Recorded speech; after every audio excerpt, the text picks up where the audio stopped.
A ver, piensen en esto por un segundo. Corría el año 1895 y surge una idea verdaderamente revolucionaria que buscaba explicar esas fuerzas como ocultas que le dan forma a la historia, pero no desde los palacios de los reyes, no, sino desde el corazón de la gente común. La idea era que cuando un grupo de personas se junta, pasa algo, se transforman en una cosa totalmente distinta, algo, pues sí, poderoso y sobre todo impredecible. Bueno, pues la mente detrás de toda esta teoría fue un sociólogo y psicólogo francés, Gustave Le Bon. Fue en su obra más famosa, Psicología de las Masas, que se publicó justo en ese año, 1895, donde se metió de lleno a tratar de descifrar el código del comportamiento colectivo. Y todo esto en un mundo que, la verdad, estaba cambiando a una velocidad de locura. Y aquí viene lo fuerte. Su predicción central fue, vaya, dramática y viéndolo ahora hasta profética. Le Bon dijo, a ver, el poder de los reyes, de las élites, se está acabando, se está desvaneciendo. Y en su lugar estaba surgiendo una nueva fuerza, una fuerza soberana, misteriosa, dominante, la masa. Ok, pero ¿qué estaba pasando en el mundo para que Le Bon se aventara a decir algo tan fuerte? La verdad es que no estaba nomás teorizando en el aire. No se lo sacó de la manga. Él estaba observando muy de cerca el mundo a su alrededor y estaba viendo unas grietas, pero grietas profundísimas en los cimientos de la civilización. Él identificó dos factores que eran clave. Por un lado estaba la destrucción de todas esas creencias antiguas, ¿no? Las religiosas, las políticas, las que habían sido el pilar de Europa por siglos. Y por otro lado se estaban creando condiciones de vida y de pensamiento que eran totalmente nuevas. Todo esto impulsado por los avances de la ciencia y, claro, la revolución industrial. Y de esta mezcla, de este periodo de transición y anarquía, como él mismo lo llamó, pues de ahí nació un poder completamente nuevo. O sea, para Le Bon, el surgimiento de las masas no era cualquier cosa, no era un evento más en la historia. No. Para él era la característica, la más importante, la que definía a la era moderna. Bien, entonces, hemos estado hablando mucho de la masa, pero ¿qué es exactamente una masa para Le Bon? Porque aquí es donde la cosa se pone de verdad interesante. No se trata nada más de un montón de gente junta en un mismo lugar, es mucho más que eso. Es lo que él llamó una masa psicológica, o sea, una entidad que tiene, por así decirlo, mente propia. Le Bon la define como un ser provisional. A ver, imagínense esto. Por un momento, la personalidad de cada persona, su yo consciente, como que se esfuma, se diluye en el grupo. Y en su lugar, emerge una mente colectiva, como un alma compartida que piensa, que siente y que actúa de una forma, bueno, totalmente diferente a como lo haría cada una de esas personas por sí sola. Y ojo, porque esta transformación es brutal. Lo que se ve aquí en esta comparación es la cruda realidad que describe Le Bon. Una persona por sí sola puede ser culta, racional, pero en el momento en que se vuelve parte de la masa, ¡pum!, su yo consciente desaparece y le da paso a lo inconsciente. Se vuelve instintiva, impulsiva. De hecho, Le Bon llega a decir que desciende varios peldaños en la escala de la civilización. Por eso usa la palabra bárbaro, y no lo hace como un insulto, sino para describir a alguien a quien se le quitó esa capa de civilización y ahora actúa por puro instinto, por pura emoción. Pero a ver, ¿cómo pasa esto? ¿Cómo es que ocurre un cambio tan profundo? O sea, ¿cuál es el mecanismo que convierte a un grupo de personas civilizadas en una entidad instintiva? Bueno, Le Bon nos da tres razones clave.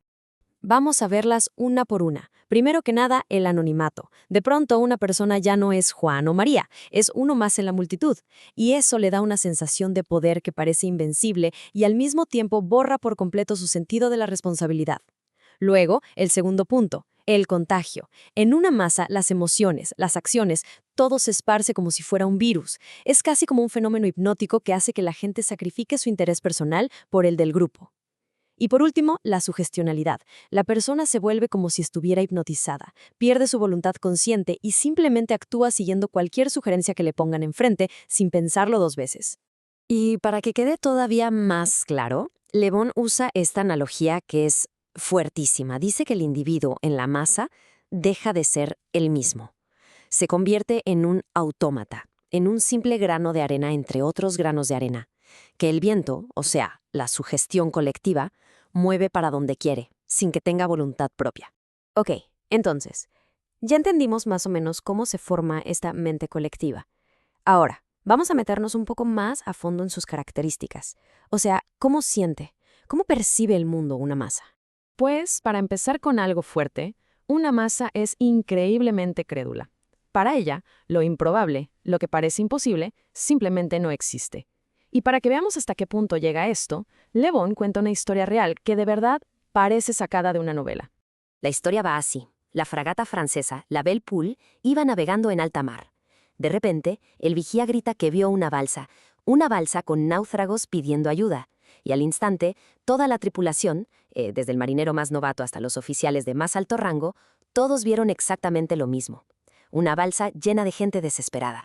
Obviamente lanzaron un bote de rescate de inmediato, y mientras se iban acercando, la gente del bote de rescate juraba que veía a los hombres agitando los brazos, que hasta escuchaban sus gritos de auxilio. Pero cuando por fin llegaron, se toparon con la verdad. Y era increíble. No había balsa, no había náufragos, no era más que un montón de ramas de árboles flotando, cubiertas de hojas. Así de fácil. Una simple sugestión fue suficiente para crear una alucinación colectiva con todo y detalles. Esta historia de la fragata es un ejemplo perfecto de otro punto clave. Los sentimientos de la masa son siempre simples y exagerados. Aquí no hay lugar para matices, para puntos medios. Una pequeña antipatía se puede convertir en un odio furioso, y una pizca de admiración se transforma en una adoración casi religiosa. La masa va de un extremo emocional al otro, así, sin dudar. En pocas palabras, para la masa no existen los grises, es todo blanco o negro. Entonces, con todo esto, la pregunta obvia es, ¿la masa es buena o es mala? Y la respuesta de Le Bon es, pues las dos cosas y ninguna. A ver, por un lado, puede ser brutalmente criminal, puede desatar los instintos más primitivos y destructivos. Pero por el otro, también puede ser increíblemente heroica. Puede ser capaz de un sacrificio y una devoción enormes por una causa, a veces mostrando mucho más desinterés que una persona sola. Al final, todo depende de la sugestión que reciba. La mismita masa puede ser un verdugo en un momento y un mártir al siguiente. Y bueno, con esto llegamos a la parte final. Vamos a ver cómo estas ideas, que se pensaron hace ya más de un siglo, siguen resonando y con una fuerza increíble en el mundo de hoy. El punto crucial de todo esto es el siguiente, y Le Bon lo dijo perfecto. Actualmente, los destinos de las naciones se elaboran en el corazón de las masas, y ya no más en los consejos de los príncipes. Por eso, entender la psicología de las masas sigue siendo fundamental. Es clave para poder comprender la política, la cultura, la sociedad, todo. Y todo esto nos deja con una última pregunta, que quizá es la más importante de todas. Hoy en día, en esta era de masas digitales, de linchamientos en redes sociales, de tendencias que se vuelven virales en minutos, de campañas políticas que se ganan y se pierden en Internet, en este mundo donde el anonimato, el contagio y la sugestión pasan a la velocidad de la luz, ¿no serán las ideas de Le Bon más relevantes que nunca? Pensemos, ¿qué significa realmente ser una masa en pleno siglo XXI?